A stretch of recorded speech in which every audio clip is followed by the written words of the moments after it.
Hello lads, hope you're well. With it being Mental Health Week this week, I wanted to do a video about 5 things we can all do every day to help our mental health. They're just 5 little habits that we can all implement that will just make a little difference to make us a little bit happier, a little bit more positive, maybe a little less nervous, or in general, just a little bit more grounded. The first habit that you can implement into your day is showering. It sounds like a really obvious one to a lot of people, but actually it's something that people with depression and things like that often really struggle with. Just the idea of dragging yourself out of bed to the shower just seems too exhausting. And people with such illnesses sometimes actually go days and days without showering. A little tip that I read somewhere that I thought was quite interesting, written by someone who themselves had struggled with it, is actually don't think about washing, just literally think about just standing there in the shower. Just the actual act of getting there is more likely to sort of take you on to the next process. I know, as I said, it seems like a lot of effort for some people, but if you don't work out first thing in the morning, obviously if you work out first thing in the morning, shower afterwards, but if you don't, just roll out of bed, grab a towel, just walk straight to the bathroom, flick on the water. Actually, ideally a cold shower, but I do appreciate that's not everyone's cup of tea. And then just stand under there 5-10 minutes, and once you're under there, hopefully it's just going to wake you up and just make you feel a little bit better, and it's the first thing ticked off the to-do list. The second habit that you can implement into your day every day to improve your life and improve your mental health is meditation. Hear me out, because I know this often loses a lot of people very early doors because of the reputation it has of maybe being a bit boring, and a lot of people just say, well, it's just not for me, I can't just lay there and listen to music and light candles, I'll be bored, I won't be able to do it. And that is fair enough, because that's the impression that a lot of people have of meditation, but actually it's not that. What meditation is introspection, basically. It's just trying to block out the world, close your eyes and just look inside your own head rather than sort of looking around at what's in the room and always being distracted. It's just being alone with your own thoughts, which some people would think, well, surely that's the worst idea ever, but actually not necessarily, because looking inside yourself actually helps you realise things that otherwise you may not have. If you're really anxious and really stressed and maybe you're there and you don't know why, closing your eyes and just thinking about the first thing that comes to mind is often what it's going to be what's stressing you out and what you're worried about, whether you know it or not. And that's why it's something that really, really helps me, and I really notice the days that I don't do it. It was something that I got into the habit with at the start of lockdown, because I didn't used to have the time for that in the morning. I used to get up, jump straight on the train into London and go straight to the gym. Obviously when we started working from home, I had a little bit more time. And as a lot of good habits do, it faded away. When the world started to reopen a little bit, or at least in the UK in the summer last year, the habit just fell away because I started going out more and it just didn't really happen as much. And I definitely noticed when the days that I didn't. And now I've got back into it a little bit more. I'm definitely a lot more focused, a lot clearer, and just a lot more, I don't want to say sort of in touch with myself, because again it sounds a little bit cringe and it sounds like just sort of a thing that people say, but it is true.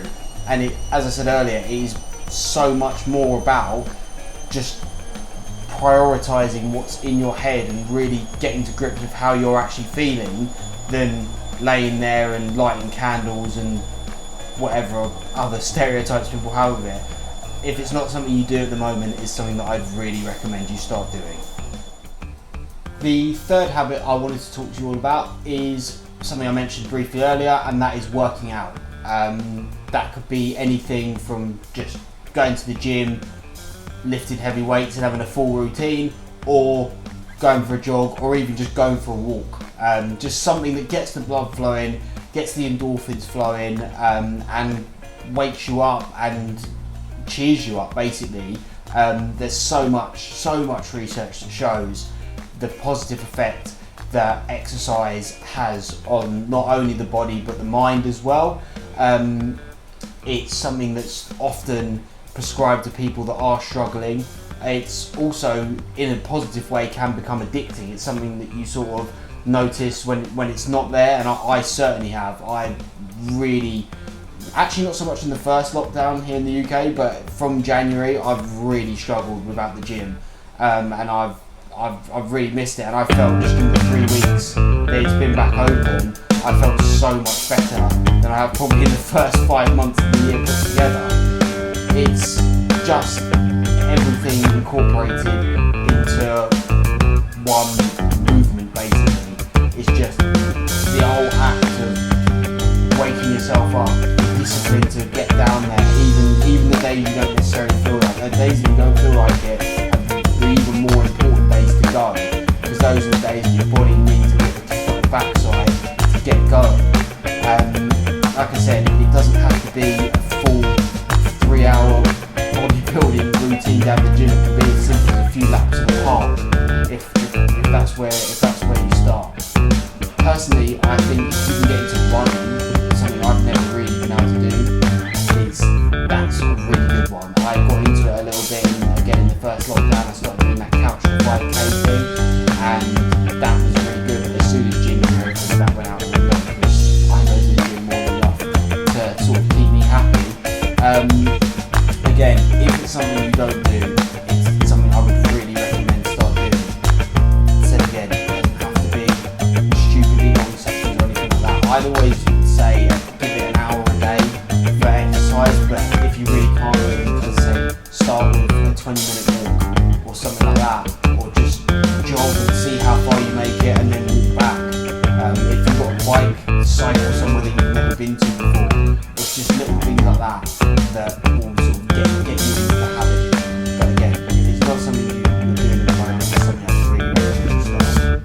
That third point leads me on to my fourth, which is getting outdoors. I spoke about this actually in my last video, sort of talking about the things that we've learned from lockdown, and one of the things that I've certainly taken away, and I think a lot of people have, is how important it is to just get outside. We hate being locked indoors. Find somewhere nice near where you live, or if you're lucky enough to drive, find somewhere that you can drive to and just walk around. For me, I don't even mind it being the same place every day, and that is what I did in the first lockdown. I found a nice little walk near where I live. It's only about 40 minutes, but that was what I just did. 9 o'clock, every morning after I'd done my work call on Zoom, I went for a walk.